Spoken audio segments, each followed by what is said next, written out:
Hello everybody! You didn't think I was done with Aqua Teen just yet now, did you? This time we're actually going to talk about the show, more specifically, the best episodes. I have been requested to do more ranking style videos, so here you go. Now, I gotta say, this was hard. This was harder than ranking all of the Godzilla movies. This was so difficult to narrow down my top 10 favorite episodes. So fuck it, we're going for top 20. You want to be technical, I mean, these are 11-minute episodes, or like half episodes, so if you want to do the math, you could say 20 of these equal 10 episodes of an average show, but the math checks out, I promise it does. And since this is the internet, and not my first rodeo with this, I will again express that these are my top episodes. I'm not making any definitive claims here because there's just so many good ones, and while I was listing them out, there's definitely arguments worthy of if they should be higher or lower placed. I also won't be taking the cold opens into account. I think that Dr. Weird is actually worthy of its own ranking, and Space Kataz was its own episode that was cut up. So just keep in mind, I'll be focusing on the base episodes here. Season 7's Multiple Meat was one of the last episodes of the original Aqua Teen run before they started to change the name every season. In this chapter of the Aqua Teen saga, Master Shake decides to punish Meatwad for something that he probably would do in the future. Maybe. Something different happens. And I'm sorry too. Who said that? Meatwad now has a new best friend, and, well, two Meatwads would go on about how you would expect. Shake, being the genius here, decides to destroy both Meatwads by cutting them down. That doesn't work out. A highlight of this episode for me is Carl teaching the Meatwads to play poker. That certainly don't beat. 2 goats, a circle, a star, and the letter J. Full house and a pair. Eventually a community of meat forms, resulting in Frylock leaving. It's not the first time he's left, but in this case we actually get to see a what-if scenario of Frylock making a success for himself after completely separating from the Aqua Teens, which is a viable scenario. After all, Frylock is a genius with several groundbreaking scientific experiments and devices. But unfortunately, he never got anywhere with them. This is a great episode for Meatwad fans, which is why my girlfriend made sure that it made this list, where if you can't get enough of one Meatwad, you'll certainly find your fill here.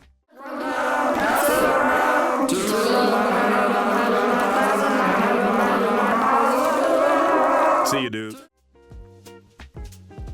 Heading back to season 5, we have the Marines. This is one of my absolute favorite Shake and Meatwad adventures. After watching an ad on TV for gum, Meatwad joins the Marines, giving this fantastic character model. There's a lot of levels of satire here, obviously the propaganda and ads. This was 2006 when the episode released, with intense post-9/11 patriotism, the war in the Middle East going on. There was a lot of marketing meant to get those young Americans all fired up and go join the military. Even something as simple as a gum ad.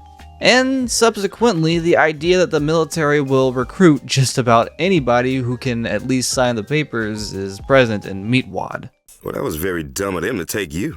Yeah, I know. I can't do one push-up, man. But they said that's okay. They teach me.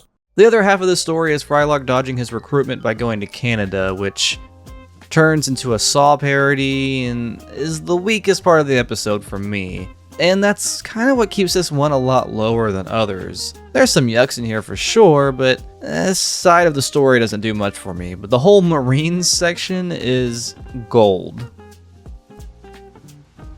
I knew I had to include a Moon Knight episode in this list, and it was damn hard for me to settle on one.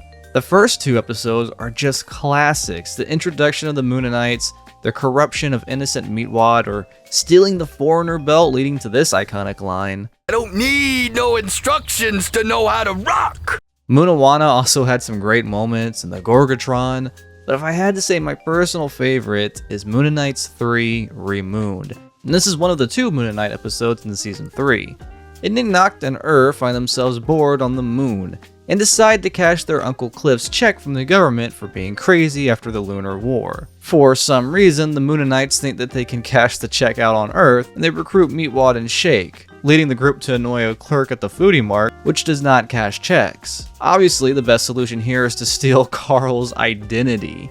Carl's license is a popular meme item that has made its debut here, and actually revealing the spelling of his last name, Bertananaluski, and look at Meatwad wearing Carl's hair. No, Mr. Meatwad. It doesn't say that on here. Where's the song? Carl? Yeah, that's his ID. It also means we get to see a shaved Carl. I love that they completely shaved him smooth when they didn't even use half of those hairs, they just used his mustache and head hair. Frylock informs him that the check is actually a bill, one that emits radiation when overdue, giving us a classic Moon and Knight escape, and my favorite look for I'm aware this episode would probably be higher for a lot of fans, but as much as I love it, I like the other ones more. Regardless, Frat Aliens is an incredibly funny episode. I was just lighting the grill, just waiting for you guys to come over, have a little barbecue, a little beer. You know I love you guys. Carl's finally enacted countermeasures to prevent the Aqua Teens from invading his backyard and pool. Nothing extreme, of course. Wait for it.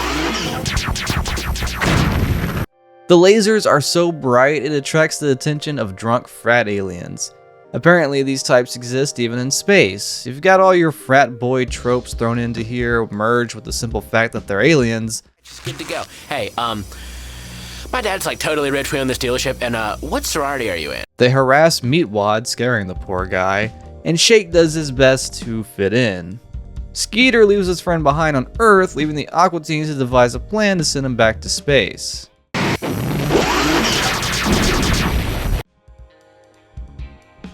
Carl is my favorite character. The older I get, the funnier this bastard is to me. So of course I had to include his dedicated episode. This unfortunately is not exclusively a Carl episode, as there's still a plot with the Aqua Teens, but it is primarily focused on Carl. Meatwad leaves a little note for Carl, asking him to watch over his dolls, or friends, while they are away on his comedy tour. This is one of my favorite censor beeps in the entire series.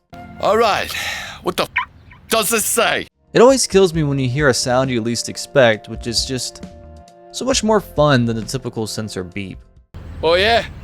Well, you're a It doesn't take long for us to see how depressing Carl's life actually is. In the earlier episodes, we see Carl as someone with a little more success than the Aqua Teens, primarily in him having some more stuff and somewhat more currency.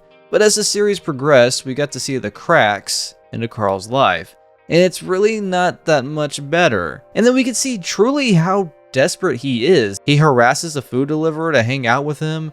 He looks at his old yearbook hunting down people of his past. He has no social life whatsoever outside of the food monsters.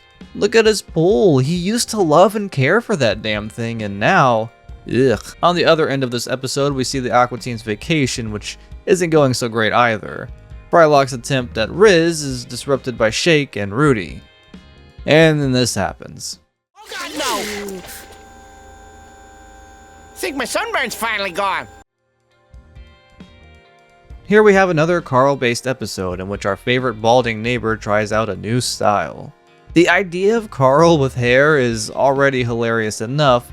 It of course doesn't come without some consequence. The wig is actually something sinister, slowly changes shape the longer that Carl wears it. He manages to procure a date, bringing us one of the best scenes of the entire series. Boom bam ba doo doo boom down solo willy wah wah boom doo ba de boom wah boom boom boom wah willy willy willy willy willy willy willy wah.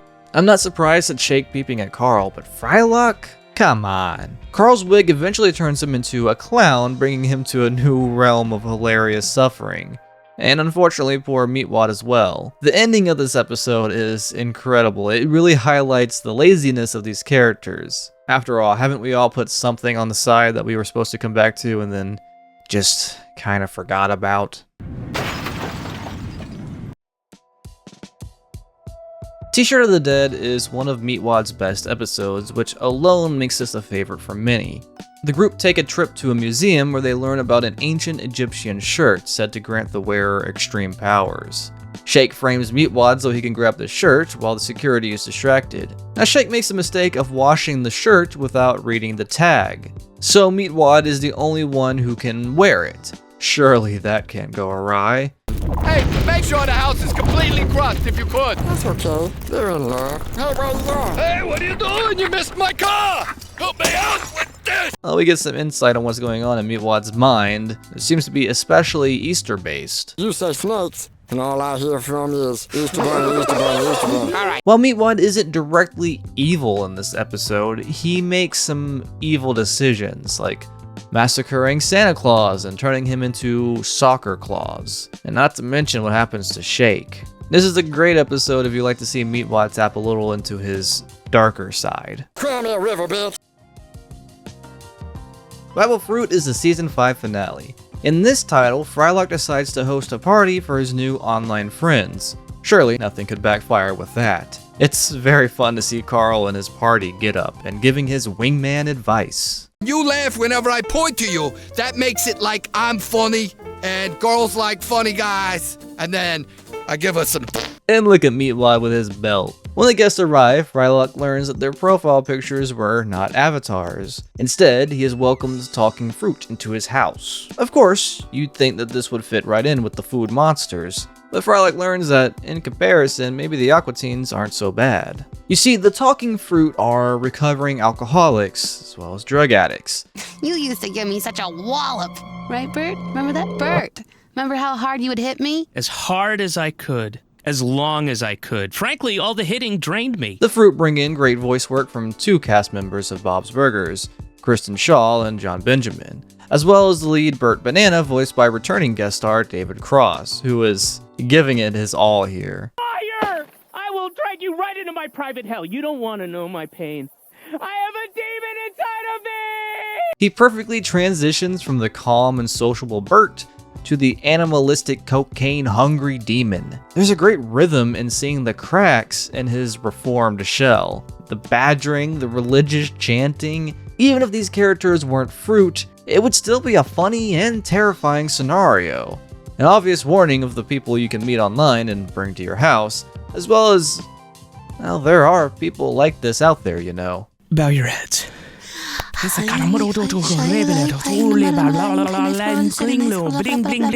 are not good people who have done not good things. They're on their way to recovery, but it's a long process. That's what I said, yo. Ba-ba-boom.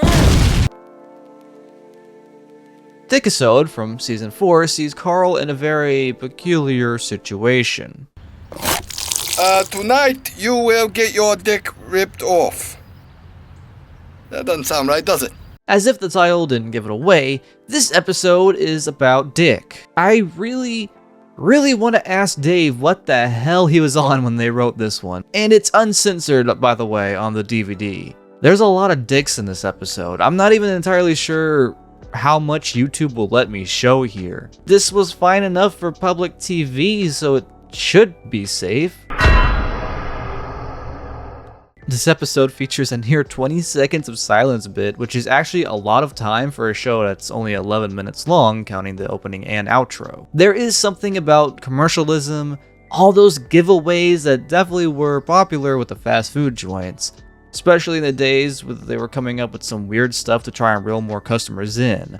Thankfully, nothing as extreme as this. This is most definitely one of the more foul and outrageous episodes, and I can definitely see why it wouldn't be as popular with some viewers.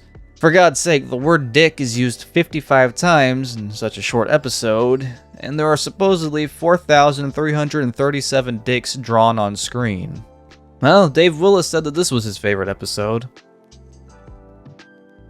Well, the guys were able to get in a Christmas episode on the first season, and my god, what a memorable one it is.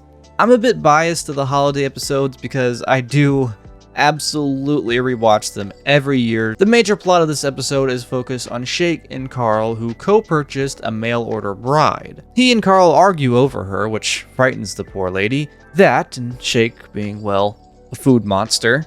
Svetlana locks herself in Carl's home, causing him to have quite the accident trying to get in.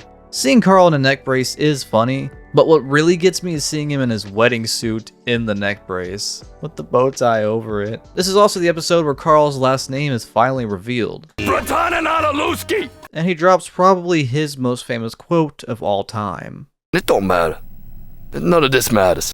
The other half of the story is focused on Meatwad's wants for Christmas. We can love Meatwad's efforts, trying his damnedest to make it look like Christmas.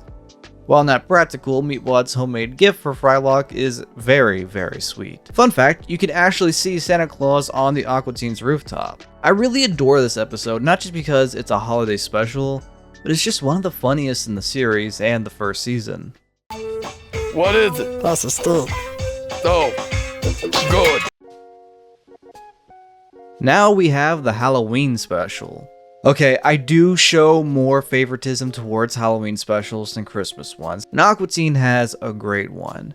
For a show that already has the unique protagonist being visited by strange creatures and aliens, makes one wonder what could be terrifying enough for a Halloween special. A monster that isn't scary, but more so the guy you might know across the street. He's fine to talk with in casual conversation, but not really entertaining enough to be a full-time member of your friend group. And his name is Willie Nelson. You ever meet someone sharing the same name with a celebrity? This type of conversation's bound to happen. Willie Nelson? Willie Nelson. Well, not the Willie Nelson, but my name is Willie Nelson. I love Meatwad's incredible plum costume, which all they had to do was recolor him purple. Shake doesn't even bother dressing up, which is interesting for the guy who loves this type of stuff. Even Frylock put in some effort. The rest of this tale is Shake trying to teach Willie Nelson how to be scary, and with the only target he can harass. Hey, catch! Get him off! Get him off! Get him off! Willie just doesn't have it in him, and that backfires on Shake pretty bad. The episode ends on a very fun plot twist that, even when you expect it, it's still exciting.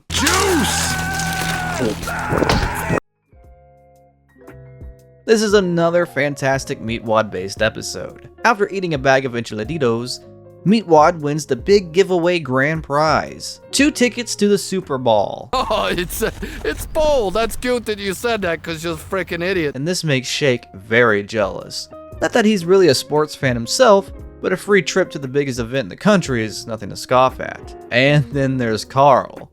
Now that's a sports fan right there. The best part of this episode is that Meatwad has both Shake and Carl under his power here, and it's so fun seeing how far they're willing to go to get their hands on those tickets. Trying to meet Meatwad's demands turns very problematic. The real salt in the wound is the big twist at the end. You don't know, because you went to a farm, you imbecile! Dumber Dolls is easily my favorite episode of the first season. I know that's a strong statement to make, but a lot of fans tend to agree with this one. Hell, it's a top episode for many. In this chapter, Master Shake destroys Meatwad's toys, which are just an apple and paper tube with Sharpie faces drawn on. Frylock takes Meatman to the mall to get a new toy to cheer him up. With their financial situation, they can't quite afford the one that Meatwad wants, leading them to get a cheaper alternative. This is a scenario probably familiar to most viewers. Being in that situation of seeing a cool new toy that is far too expensive and instead got something that wasn't quite what they had in mind. But this is Aqua Teen, so it ends up being far worse. Here is Happy Time Harry, a depressed alcoholic doll with a temper. Happy Time Harry is voiced by David Cross, whose dry tone and comedic timing here just gives the perfect performance. This line kills me every time. No, I don't have a firearm, I just got these. Action bills. Oh, those sound like fun. Happy Time Harry's attitude rubs off on Meatwad, making him so depressed that not even Shake's antics can piss him off. Frylock somehow manages to get the expensive doll, although far too late. Hey, partner, I'm still alive! I'm just real depressed! This episode concludes with this whole Highlander bit, and many fans believe this to be a highlight of the entire series, and ultimately giving us one of Shake's best looks. There can be only one! Big grill in the night. Gee Whiz is an educational episode that teaches the viewers about standards and practices. Standards and practices?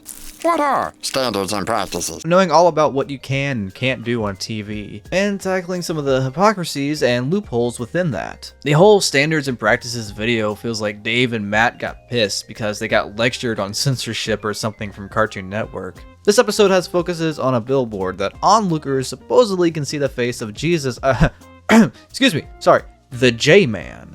It's true too, you can see it. It's right there next to Jimmy the Tree Wizard. This was inspired by a real incident in the 90s with the spaghetti billboard in Atlanta where people claimed to see J-Man on it. Well, during this, Meatwad announces that he is pregnant. And it is so. Dave Willis apparently derived this from his own experience while his wife was pregnant during developing this episode. Pregnant Meatwad is precisely why this episode is so high up. I really think that Pregnant Meatwad just might be my favorite Meatwad. If you would, get the out of my way. I mean, how many times I gotta write ice cream on this list before someone gets a gear and brings home the ice cream? It's revealed in the end that the face actually belonged to Ted Nugent, who voices himself, and the attire here was of his own suggestion. I would have been offended out of my ass. Me too, you mother suck. Acceptable. Super Birthday Snake is the Season 2 premiere episode, and what a strong start to come back with. This is a very important story and responsibility. Meatwad's pet rabbit finally arrives, but in a strangely shaped box. Well, of course, Shake would find some way to stir the pot here. Shake has purchased a snake from Meatwad, but that doesn't stop the old ball of meat from using his imagination. The snake, named Nathan Scott Phillips, that's Latin for warm, devours Meatwad. Frylock could kill the snake to free Meatwad, but is put up with an ultimatum, which may very well permanently damage their friendship. After some failed schemes and a drunk snake, Shake also finds his way in Nathan's innards. Frylock has finally had enough and attempts to free his friends, but accidentally kills them in the process. What's really cool about this episode is that we can see Frylock tap into his darker side. This is the first time we actually see him separated from the others, this occurrence being of his own mistake, and see him go down a dark path in his liberation. Up to this point, Frylock has generally been the voice of reason in the show, and one with a higher moral standing, so it's really fun to see him do a full 180 here and just go pure evil. The middle finger at the end reveals that the episode was just a VR simulation to show why Meatwad isn't responsible to have a pet. But the ending will leave you questioning what is real. You need to listen to what I say because I'm gonna eat your brain. I'm a sucker for Carl episodes, you know this, and this is by far my favorite Carl-based episode. I think this episode best illustrates how truly a nuisance the Aqua Teens are to their neighbor. What do you need? What do you want? Can I not just live here without having to occasionally deal with you animals? Frylock has invented a new super crappa meant to help the environment, and has Carl be the guinea pig for it. The toilet is far too massive to fit in the bathroom, so it just sits out in the front lawn. The toilet's flush is a bit too powerful, and Carl is dead. Dave Willis has stated that this is his favorite death of Carl's, leaving just his head behind. Frylock tries to redeem the mistake by placing Carl's head on a new body, and it turns out it's actually pretty difficult to find a suitable replacement. The little RC car is my personal favorite, although Shake's reaction here is also so damn funny. Is he gonna be able to chase us? Cause if I woke up looking like that, I would just run towards the nearest living thing and kill it. You can actually read Carl's thoughts here by freezing the frame, but I warn you, it's quite vulgar. There isn't really much resolve at the end of this tale, but Meatwad does have one of his best moments in the whole series. Got him. For you, butthole. This episode is probably number one for many, not for me, although I do adore it as being one of the best classics. But Season 2 in general just might be the best season of the entire series. The Brood Witch is one of the most memorable episodes, and I think its reruns on TV really helped that. Watching Adult Swim back in the day, this seemed to be one of the most replayed episodes. Frylock tricks Shake into digging a hole in front of the house with the intention of planting some azalea bushes. Shake gets a little too enthusiastic and finds a hellish catacomb beneath the home. There, he finds a demonic sandwich accompanied by a haunting voice detailing the horrific Brood Witch, of which Frylock already learned about from reading Vogue. Taking a bite of the sandwich transports the victim into another dimension where the art style changes, and you have these demon guys, one of which voiced by John Benjamin. The funniest bit of this entire episode is Shake snacking away at the sandwich while these two guys discuss their own issues at home. I don't understand how there's such a lack of appreciation for that backlight coming through the glass of the jars that the brains are in, and it just looks cool. Shake surprisingly is able to outsmart the sandwich for a bit with his pickiness, not wanting to eat the tomatoes. He manages to survive a little longer, but it doesn't take long for the voice to take advantage of Shake's stupidity and vanity. Now eat him. This is absolutely one of the best episodes to show someone who's never seen the show before. It perfectly encapsulates the best of Aqua Teen's absurdism and mixing it with some rather creepy imagery in its humor. And the sandwich itself has become iconic.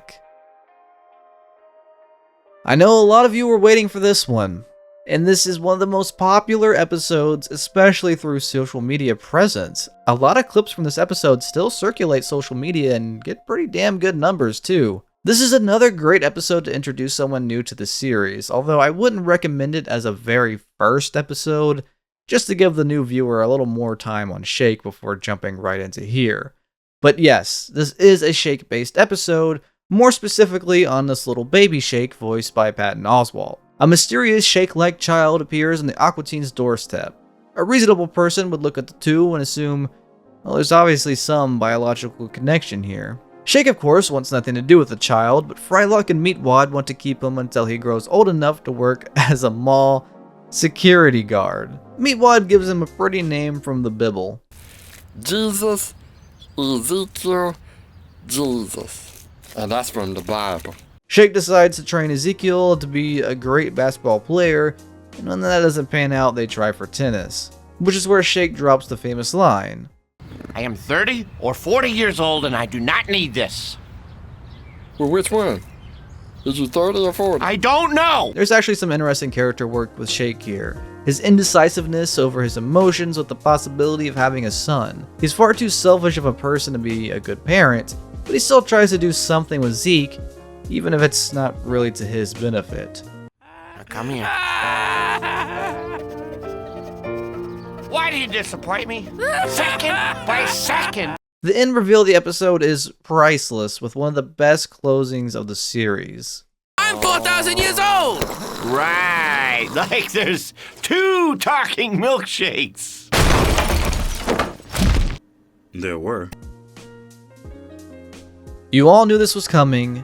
Ham Banana is perhaps the most famous episode of the series, right next to the Brood Witch and the Moonanites. And I feel like people who've never even watched the show know.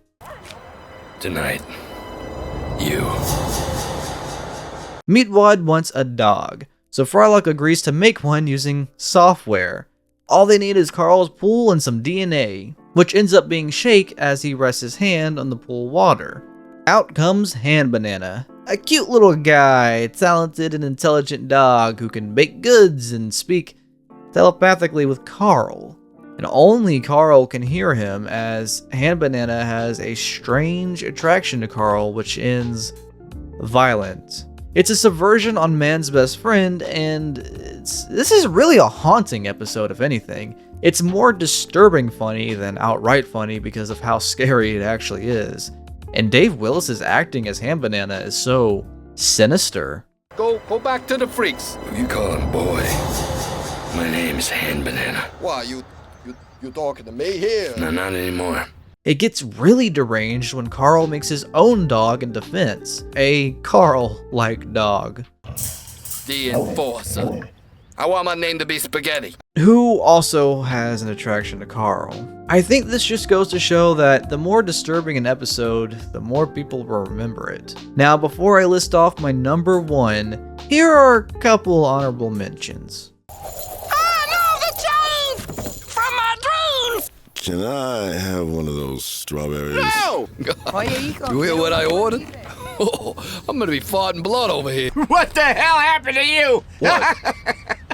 Oh, God! You think that we should take another pass at this? Because I'm still seeing paint here, and it's starting to mock me.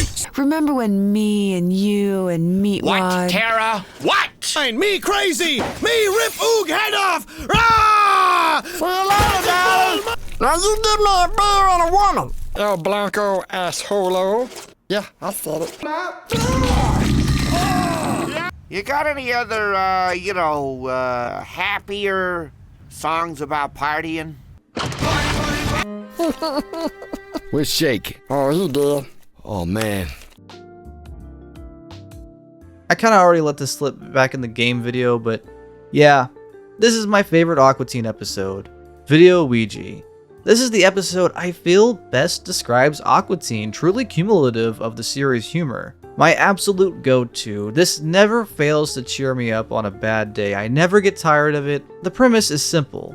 Master Shake kills himself believing he can haunt Meatwad through a video game. Meatwad has been playing this Atari Ouija game where he speaks to spirits, and Shake is always looking for new ways to torture the meatball. In his mind, this is the ultimate prank to pull, except that he's dead, and he realizes being a spirit trapped in a video game actually sucks a lot, especially when Meatwad has already grown bored of the game. Frylock recruits the help of different occultists to try and resurrect Shake, such as BillyWitchDoctor.com. Oddly enough, not the first character to have a web address as their name, which alone is hilarious that he addresses himself as the website. They add Carl to the fold for their seance, I guess you could call this, which is mostly Billy making fun of the group. Now, please, kiss him deep with tongue. Do what? Just kid, dirty boy. It becomes apparent to Frylock that this isn't working out and actually pisses him off so bad that he kills Billy. I don't know, it's just really funny when Frylock gets pushed the most. Frylock attempts to resurrect Shake himself using Billy's method, but accidentally summons Ultra Mega Chicken. Well, I guess Billy wasn't full of shit after all. We're gonna let go of this hound now? Well, there you have it. Those are my personal top favorite Aqua Teen episodes. I'm sure there's a lot of discussion there, but I think overall this shows that 25 years later, the show is still funny as hell. Some of them I just had to rule out because they had great bits in them, but the overall episode didn't stand out, or it was just hard. This almost could have ended up being a top 50, but that would have probably taken too long. So, let me know in the comments below what are your top episodes and why. If you enjoyed this video, please leave a like, and if you haven't already, please subscribe to keep up with the channel. Be sure to hit that little bell to get notifications when new videos are coming out. And also be sure to check out my social media to see whatever I'm ranting about. As always, thanks for watching, and I'll see you next time.